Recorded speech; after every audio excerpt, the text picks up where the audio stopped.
they have brought 700 million people out of poverty. It is just a phenomenon which has never happened in human history.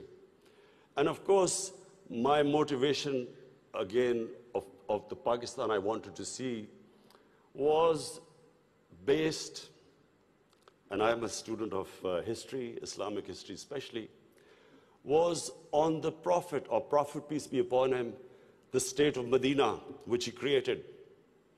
Now, why do I say the state of Medina? Because the state of Medina laid the foundation of one of the greatest civilizations in the history of mankind. The principles that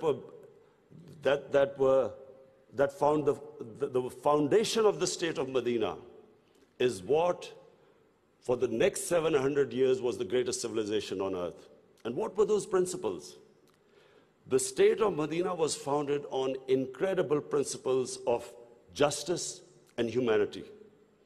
It was the first time a welfare state was made, a state that took responsibility of the weak, what China has done right now.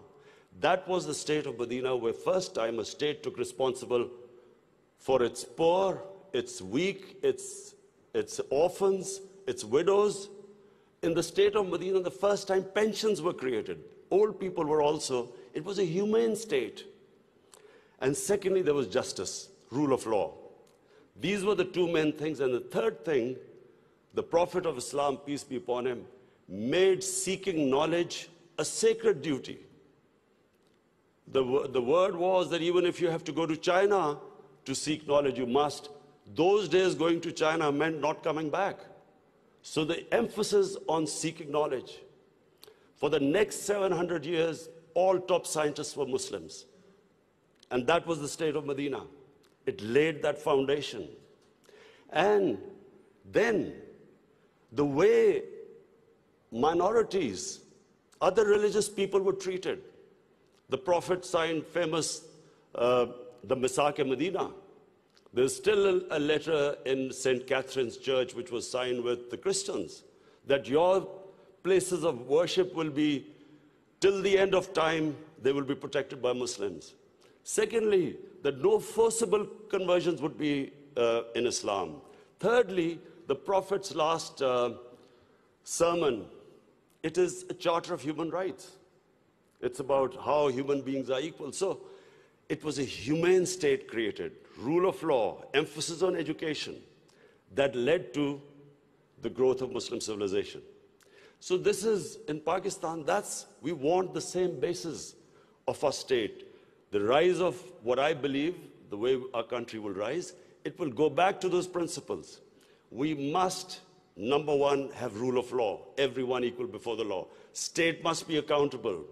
We must have a welfare state where the state must take responsibility of its poor people.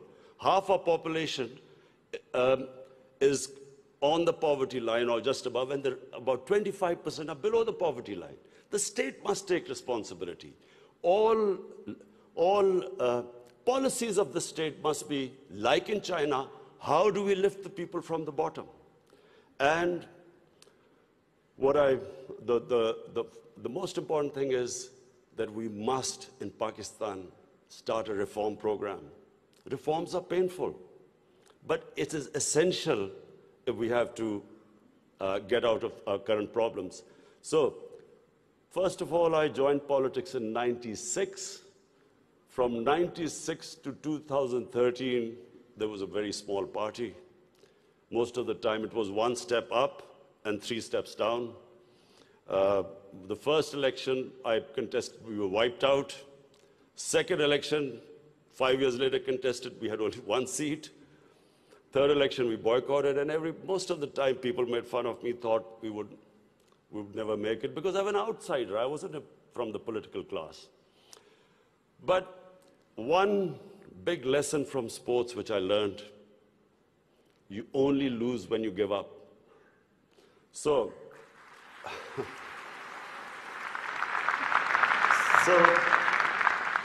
kept learning from my mistakes, kept getting up, falling, getting stronger. Eventually, we formed government in one of the 4 provinces in 2013.